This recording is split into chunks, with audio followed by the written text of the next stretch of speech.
इस वक्त हम थाईलैंड में हैं और पता नहीं सुबह है, यहाँ से हम एक नए सूबे की तरफ जा रहे हैं।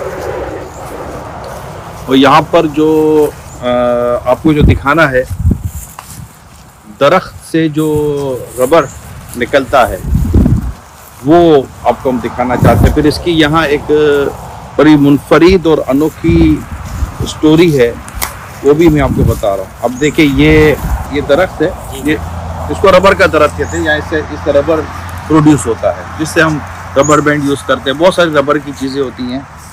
तो ये यहाँ पर जैसे ये कटोरी रखी हुई है, ये यहाँ से ये रबर निकल के ड्रॉप बाय ड्रॉप आता रहेगा और ये यहाँ पर ये मटेरियल जमा हो जाता है, तो फिर ये रबर बनता है। देखिए जैसे कि ये देखिए, ये दिखाइए, अंदर दिखाइए, ये जो वाइट वाला है, ये वाइट वाला है ना, ये रबर है। अब ज़ाहिर है ये एक रो है, और जब ये यहाँ बनता है तो फिर ये सारे ये रबर के दरख्त है, और ये यहाँ की एक इंडस्ट्री है। देखिए ये भी यहाँ पर आप देखिए, ये दिखाइए, इसके अंदर रबड़ भी है। हाँ, ये देखिए ये कटोरी है।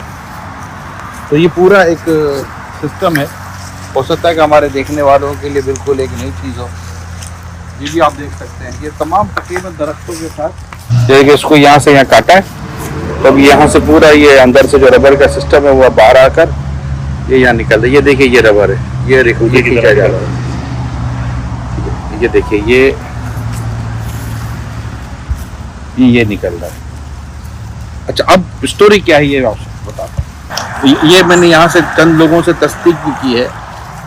होता ये है कि जब बच्चा पैदा होता है तो बच्चा पैदा होने पर यहाँ के जो पेरेंट्स हैं, वालिदैन हैं, ये दरख्त रबर के दरख्त का जो बीज है ये बोते हैं, फिर जिसका प्लांट ये लगाते हैं इसकी।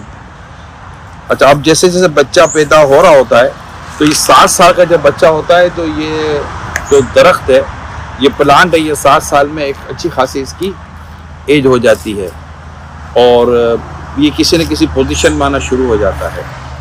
और वहाँ से ये रबर जब ये प्रोड्यूस करता है तो इसकी जो आमदनी है, इस आमदनी से ये अपने बच्चों की परवरिश का सारा सिस्टम मैनेज करते हैं। यानी ये एक यहाँ ऐसे भी लोग हैं, उसका मैं कह रहा हूँ, मैं 100% की बात नहीं कर रहा। और फिर ये होता है कि जब ये, क्योंकि इसकी एज समझे कि एक के मुताबिक ये 30 ईयर भी निकालता है, 25 ईयर भी ये दरख्त इसकी जो है एज है इसकी है।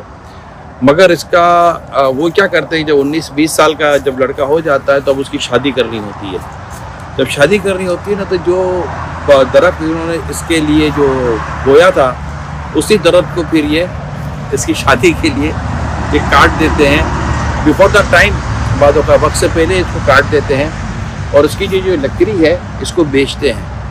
और ये चूँकि इतने में बिक जाती है कि इससे इनके अखराजात निकल आते हैं, बहुत ज़्यादा यहाँ होता है, महंगा सिस्टम नहीं है। तो ये एक यहाँ मुझे एक स्टोरी नज़र आई है। अब अल्लाह पाक की कुदरत देखिए। पहले तो पढ़ने सुब्हान अल्लाह व बिहम्दिही सुब्हान अल्लाहिल अज़ीम। किस तरह अल्लाह पाक ने इस दरख्त से हमें रबर अता फरमाया और वो रबर हमारी ज़िंदगी के कितने कामों में ये हमारे लिए काम आ रहा होता है। तो अल्लाह पाक की शान है।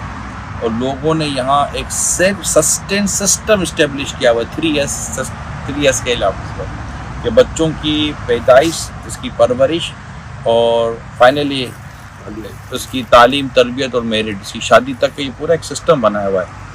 अल्लाह ने अक्ल दी है, अक्ल का ये भी इस्तेमाल है। अल्लाह पाक हमारे हाल पर रहम फरमाए। और एक दूर अंदेशी भी है इसके अंदर, एक प्लानिंग भी है। यानी देखो, प्लानिंग के लिए बहुत ज़्यादा एजुकेशन ज़रूरत नहीं है, अक्ल की ज़रूरत है। बहुत ज़्यादा तालीम होने के बावजूद भी प्लानर नहीं होता वो, मगर प्लानिंग के लिए अक्ल की ज़रूरत है। और ये अक्ल का इस्तेमाल हो रहा है। मैं नहीं कहता कि बहुत सारे लोग कर रहे हैं, मगर इस तरह का भी निज़ाम लेकर चल रहे हैं। ये ना किसी को लगे कि एक दरख्त बच्चे की कहाँ से मदद होगी। ये बाकायदा एक एरिया ले लेते हैं बच्चे के लिए और उसमें चंद ये प्लांट ये लगाते हैं और फिर उनको ये फिर अपने बच्चे के लिए कर देते हैं। तो अब ज़ाहिर इससे फिर पूरी इंडस्ट्री चल रही है रबर से। रबर इंडस्ट्री कितनी बड़ी है। तो ये एक रकबा ले लेते हैं और ये रकबा फिर अपने बच्चे की परवरिश, तालीम और तरबियत के लिए करते हैं। यहाँ मसाजिद भी, ٹھیک ٹھاک مساجد, ہزاروں مساجد ہیں, اور مساجد میں نمازی بھی آپ کو نظر آتے ہیں. اور کہہ سکتے ہیں کہ یہاں پر علماء ماشاءاللہ اچھی تعداد میں ہیں, اور بہت سمپل لائف ہے. میں نے دیکھا یہاں, یہ گاؤں ہی ہے ایک طرح سے, اور صبح ہے مگر بڑی سمپل لائف ہے. اور یہ بھی کہہ سکتے ہیں بڑی آرگینک چیزوں پر یہ دھیان دیتے ہیں, صحت کا بڑا خیال رکھتے ہیں. یہاں مدارس بھی ہیں, دینی تعلیم کا سلسلہ بھی ہے, اور ایک بڑی تعداد یہاں تعلیم حاصل کر بھی رہی ہوتی ہے. اور پھر مساجد کے امام بھی یہیں سے پروڈیوس ہو رہے ہیں, یہیں ایک پورا پروڈکشن سسٹم بنا ہوا ہے, مینوفیکچرنگ یہی, مطلب علماء یہیں تیار ہو رہے ہیں ماشاءاللہ. صلو علی الحبیب صلی اللہ علیہ وسلم.